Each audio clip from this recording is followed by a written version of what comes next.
Elon is on a victim tour as the Tesla takedown continues to tank the value of his stock. Now, he allegedly blew roughly $90 million in the Wisconsin special election, and we all know how that turned out. And now, Pete Buttigieg is kicking him while he's down. Does that help Tesla? I mean, you had Tim Walz, who's a huge jerk, running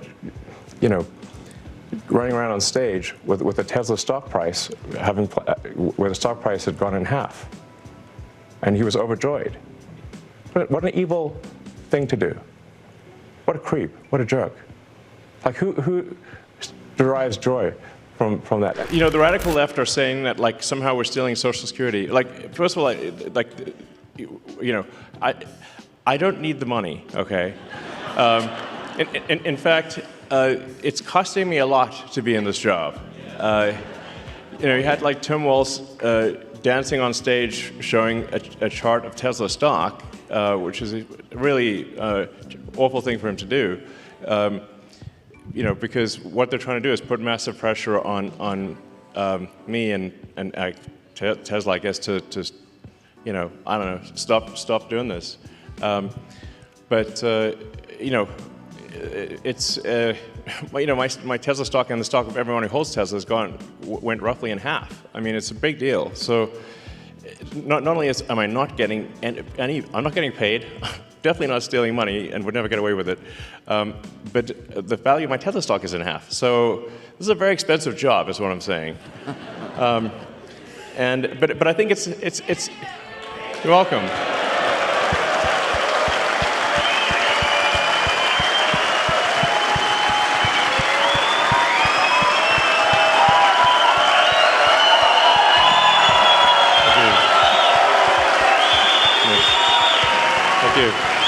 Thank you.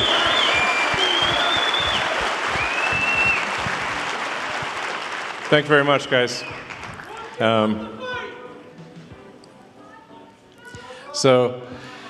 But long term, I think Tesla stock's going to do fine.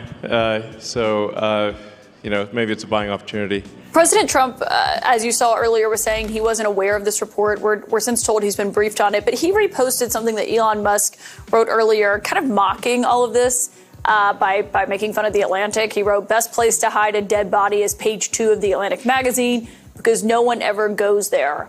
Trump reposted that earlier. Do you see that as making light of what has happened here? Yeah, because this is all a game to them. Nobody in Donald Trump's family is on a ship in the Mediterranean. Nobody in Elon Musk's family is at risk from the kinds of economic or security harms that are going on here. They think all of this is a joke or a game. This is part of a bigger pattern, right? The sloppiness and the incompetence, whether it's firing the people who were in charge of keeping our nuclear weapons safe, apparently by accident, and then scrambling to hire them back on, whether it's sending an email to try to buy out air traffic controllers in the middle of an air traffic control shortage, and then scrambling after a plane crash to say, oh, that never applied to them, whether it's that Doge site, their so-called wall of receipts, thinking that they were proving that they saved the taxpayer $8 billion with a B, not realizing that the contract they were talking about was $8 million with an M, which means they were off by 100,000%. And now this incredibly grave and serious matter of taking classified information about American battle plans involving American troops and randomly sending those battle plans to the wrong guy. If they don't understand the seriousness of that, then they don't understand how their jobs affect the lives of ordinary American people. And Musk isn't the only person Pete Buttigieg has been going after. This administration claiming that it cares about competence and merit, and then be responsible for an epic up like this, demonstrates that these are not serious people.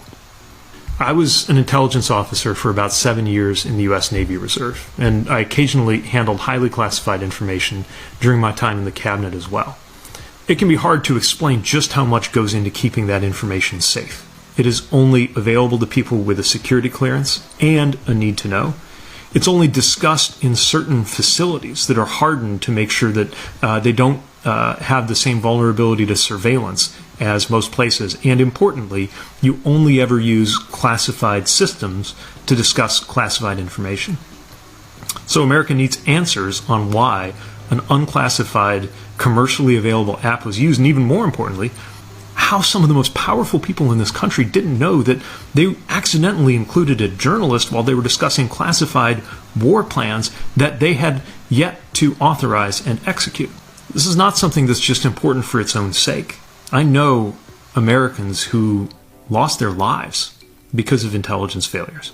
This kind of intelligence failure calls the question on whether there is any place for merit or competence in this administration at all. Because if there are not highly serious consequences for this level of screw up, then it will make clear that all of the bluster about merit that you hear about from this White House is just what they're doing now is upside down. The problems that you would theoretically solve with tariffs was if nobody was building factories. But like I just said, manufacturing here was rising. It was moving, yes, exactly. Meanwhile, the thing that tariffs definitely make worse is prices.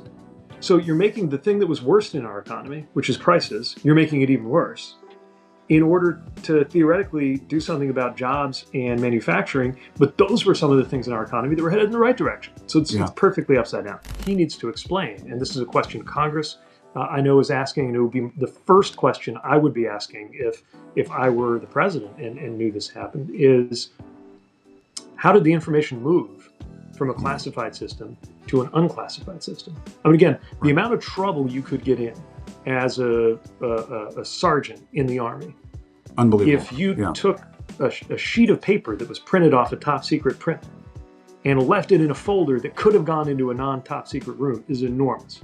There are whole different computer systems. So this information was on a classified system, and then it wasn't.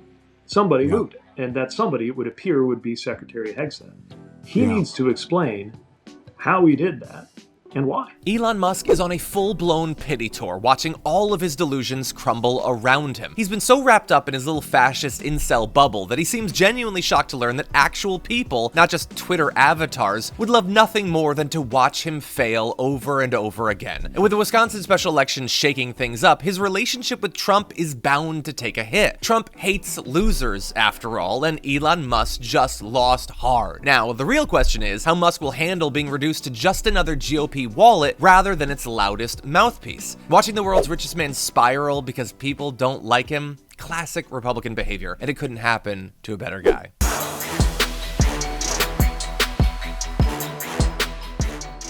If you enjoyed that, then make sure that you never miss another video by subscribing. And if you want a little more, consider hitting the join button and becoming a member. So you're probably wondering, why would I do that? Well, when you do that, you get access to bonus content that I make every single week, and it's a lot of fun. You get custom emojis and more.